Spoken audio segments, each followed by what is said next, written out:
கிறிஸ்துவுக்குள் பிரியமானவர்களே, கர்த்தராகிய இயேசு கிறிஸ்து நாமத்தில் உங்களுக்கு வாழ்த்தல் தெரிவித்துக் கொள்கிறேன். இந்த புதிய வாரத்திலும் அப்போ உங்களை புதிய நன்மையினால, புதிய கிருபைகள்னால உங்கள் ஒவ்வொருவரையும் ஆசீர்வதிப்பாராக. இந்த காலை நேரத்திலும் நீங்க எல்லாம் முடிஞ்சு போச்சு அப்படின்னு சொல்லி நினைச்சிட்டு இருக்கிறீங்க. எனக்கு இழந்து போனதெல்லாம் திருப்பி கிடைக்குமா கிடைக்காதா அப்படின்னு சொல்லி ஒரு ஏக்கத்தோடு கூட நீங்க இருக்கலாம். சிலர் பார்த்தோன்னா எல்லாம் இழந்து போனதுனால ரொம்ப துக்கத்தோடு கூட பார்த்து கொண்டு இருக்கிறீங்க. நல்ல வேலை இழந்து போயிருக்கு, நல்ல வாய்ப்புகள் இழந்து போயிருக்கும், ஒரு குட் நேம் நல்ல பேர் அவங்க இழந்து போயிருக்கலாம், வாழ்க்கையில நம்பிக்கையே இழந்து போச்சு, இனிமேல் நான் முன்னேறவே மாட்டேன் அப்படின்ற சூழ்நிலை கூட நீங்க வந்திருக்கலாம்.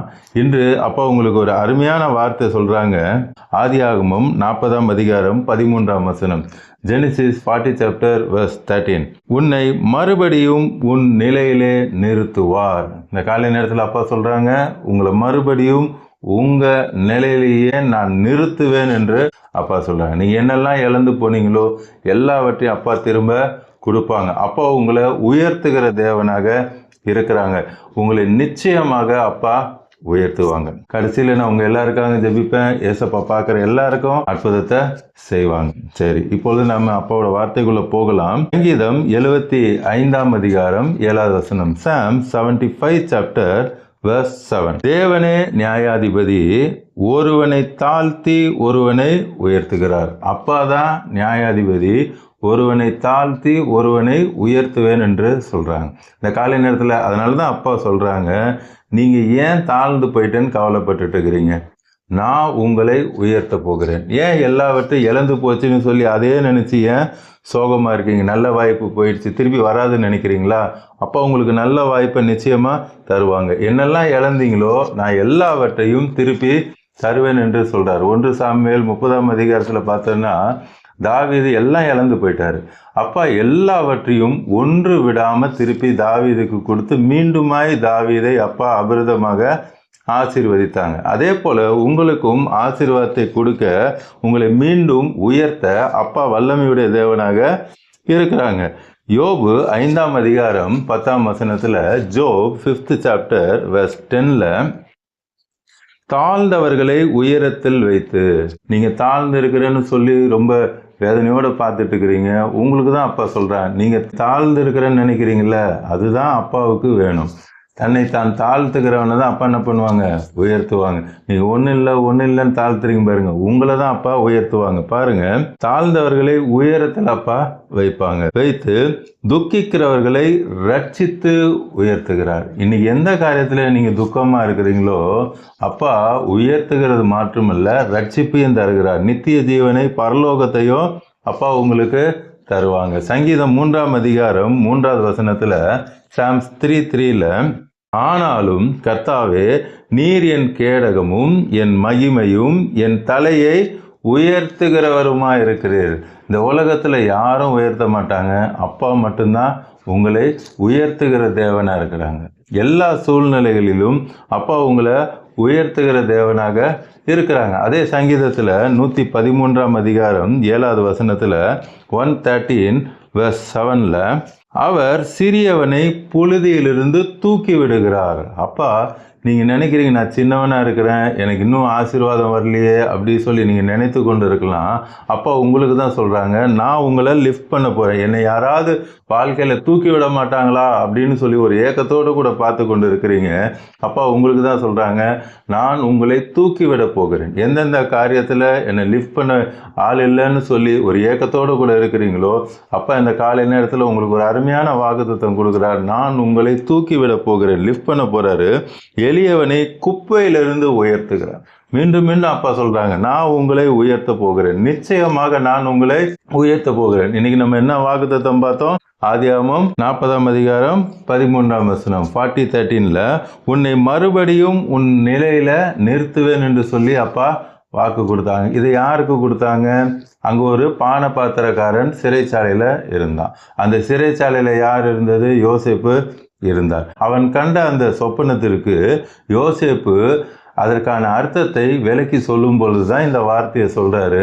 நீ பழைய மாதிரி என்ன பண்ணுவ, அப்பா உன்னை உயர்த்துவாங்க, நீ நல்ல ஸ்தானத்தில் இருப்ப அப்படின்னு சொல்லி யோசேப்பு அந்த சொப்பனத்துக்கு அர்த்தத்தை சொல்கிறார். அந்த வார்த்தை நடந்துச்சா? கண்டிப்பாக நடந்தது. 21ஆம் வசனம் பாருங்க, verse 21ல, பானபாத்திரக்காரரின் தலைவனை பானம் கொடுக்கிற தன் உத்தியோகத்திலே மறுபடியும் வைத்தான். திருப்பியும் அதே வேலை கிடைத்தது. அப்பா சொன்னது போலவே அப்பா வாக்கு கொடுத்துட்டாங்கன்னா நிச்சயமாக அது உங்கள் வாழ்க்கையில் நிறைவேறும்.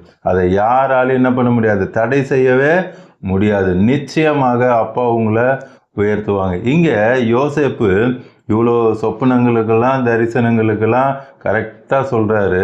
ஆனால் அவர் யாரை நம்பிட்டு இருந்தார்? இந்த பானபாத்திரக்காரனை நம்பிட்டு இருந்தார். அந்த பானபாத்திரக்காரன்ட்ட சொல்கிறாரு, 14ஆம் வசனம் பாருங்க, verse 14ல, இதுதான் அதன் அர்த்தம் என்று சொன்னதும் அன்றி நீ வாழ்வடைந்திருக்கும் பொழுது, இப்போ உனக்கு அர்த்தம் சொல்லிட்டேன், நீ கண்டிப்பாக ரிலீஸ் ஆகிடுவ, உனக்கு திருப்பி பழைய ஜாபே கிடச்சிரும், நீ நல்லா ஆயிடுவ, ராஜாங்கத்தில் நல்ல ஒஸ்தியான இடத்துல வச்சிருப்பாங்க அப்பா. ஒரு ராஜாவுக்கு பானங்களை கொடுக்குறேன்னா அப்போ ராஜாவை நேருக்கு நேரு பார்க்குற ஒரு அருமையான ஒரு வேலை. அப்போ உன்னை உயர்த்துவார். அப்படி உயர்த்தும் போது நீ என்ன பண்ணணும்னு சொல்லி இங்கே யோசேப்பு சொல்கிறாரு பாருங்க. நீ வாழ்வடைந்திருக்கும் போது என்னை நினைத்து என் மேல் தயவு வைத்து என் காரியத்தை பார்வோனுக்கு அறிவித்து இந்த இடத்திலிருந்து என்னை விடுதலையாக்க வேண்டும் என்று யோசேப்பு சொல்கிறார். யோசேப்புக்கு எவ்வளோ பெரிய கிருபை அப்பா கொடுத்துருக்குறாங்க. யோசேப்பு மூலிமா அப்பா பெரிய பெரிய திட்டங்கள் எல்லாம் வைத்திருக்கிறாங்க. இவர் அந்த நேரத்தில் யாரை நம்பலை, அப்பாவை நம்பாமல் இந்த பானபாத்திரக்காரனை நம்பி ராஜா கிட்ட என்னை பற்றி கொஞ்சம் ரெக்கமெண்ட் பண்ணி என்னை ரிலீஸ் பண்ணி விடுப்பான்னு சொல்கிறார். எப்பயுமே அப்பா மகிமையை எந்த மனுஷனுக்கும் கொடுக்கவே மாட்டாங்க. எந்த சூழ்நிலையிலையும் அப்பா தான் உயர்த்தினார்னு சொல்லி நீங்கள் சாட்சி சொல்லணும். இந்த மனுஷனை உயர்த்தினா அப்படின்னு சொல்ல அப்பாவை விடவே மாட்டாங்க. இங்கே அந்த பானபாத்திரக்காரனும் ஓகே சொல்கிறான். அற்புதமாக நடந்துச்சு. ஆனால் கடைசியில் என்ன நடந்துச்சுன்னு பாருங்க, 23ஆம் வசனம் 23rd verseல, ஆனாலும் பானபாத்திரக்காரரின் தலைவன் யோசேப்பை நினையாமல் மறந்து விட்டான். யோசேப்பு என்ன பண்ணிட்டான்? மறந்து போயிட்டான்.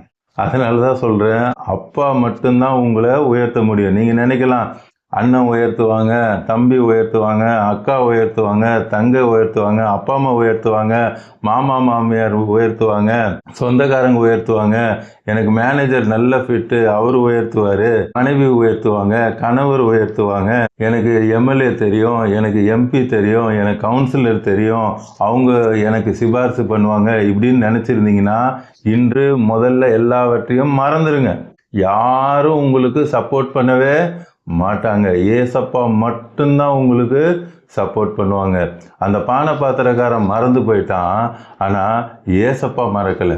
அவனை மறக்க வச்சதே யாரு?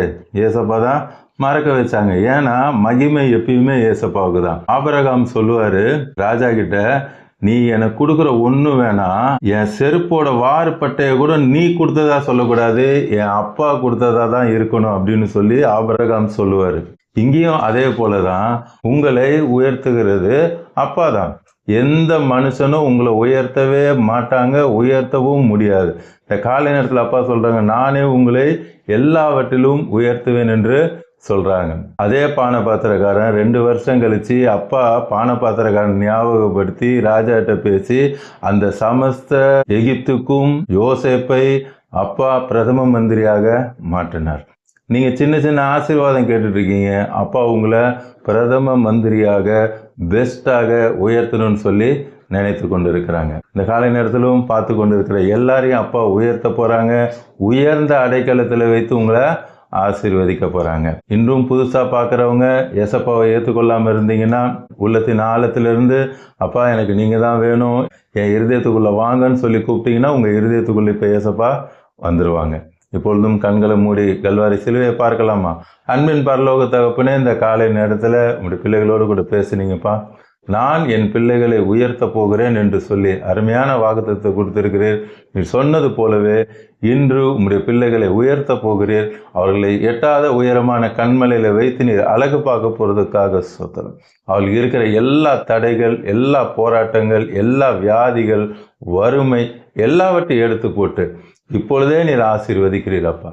யார் யாரெல்லாம் பலவீனத்தோடு கூட பார்த்து கொண்டு இருக்கிறாங்களோ இப்படி தழும்புலால சுகத்தை தருகிறீர். அதே போல் ஐசியூவில் இருக்கிறாங்கன்னு சொல்லி வேதனையோடு கூட நீங்கள் பார்த்துட்டு இருக்கிறீங்க. சுகர் அதிகமாச்சுன்னு சொல்லி காலை விரலை கட் பண்ணிட்டாங்கன்னு சொல்லி வேதனையோடு கூட பார்த்து கொண்டு இருக்கிறீங்க. ஏசப்பாவோட தழும்புள்ள கரம் இப்பொழுது தொடுகிறார். அவங்க ஆட்டு பிரச்சனை கூட இருக்குன்னு சொல்லி பார்த்துட்டு இருக்கிறீங்க. ஏசப்பாவுக்கு ஒன்றும் பெரிய விஷயம் இல்லை. அவர் கல்லான இருதயத்தை எடுத்து போட்டு நவமான சதையான இருதயத்தை கொடுக்கிற அப்பா அவர்.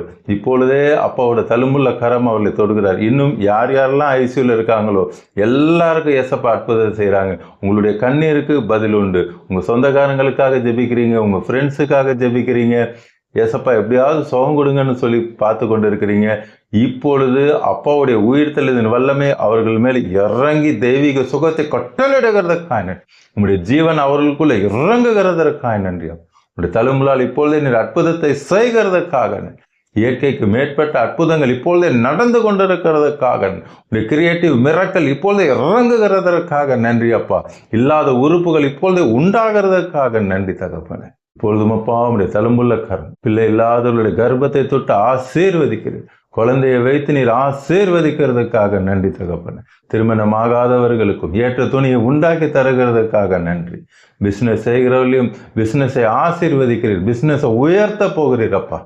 அவர்கள் தாழ்ந்த நிலையில் இருப்பதல்ல, உயர்த்த போகிறதுக்காக நன்றி. பிள்ளைகளுடைய லைஃப்பையும் உயர்த்த போகிறதுக்காக நல்ல ஜாபை கொடுத்து நீர் ஆசீர்வதிக்க போறீங்கப்பா. நாள் முழுவதும் உங்களுடைய கரம் அவர்களோடு கூட இருந்து அருமையாய் வழி நடத்த போகிறதுக்காக நன்றி. பார்த்து கொண்டிருக்கிற கோடிக்கணக்கான பிள்ளைகளை ரட்சித்து ஆசீர்வதிக்கிறதுக்காக நன்றி தகப்பன். இயேசு நாமத்தில் ஜெபிக்கிறேன் நல்ல பிதா. ஆமென் ஆமென். தொடர்ந்து பாருங்க, அப்பாவோட வார்த்தையை கேளுங்க, அநேகருக்கு ஷேர் பண்ணுங்க. எல்லோரும் ரட்சிக்கப்படட்டும், ஆசீர்வதிக்கப்படட்டும். ப்ரேயர் பாயிண்ட் இருந்தால் கமெண்ட்ல போடுங்க, உங்களுக்காக ஜெபிப்பேன். ஏசப்பா உடனே உங்களுக்கு அற்புதத்தை செய்வாங்க. நாளை காலையிலும் புதிய வாக்குத்தத்த செய்தியோடு கூட உங்களை சந்திக்கிறேன். அது வேற அப்பா உங்களையும் உங்கள் குடும்பத்தையும் அளவில்லாமல் ஆசீர்வதிப்பாராக. ஆமென்.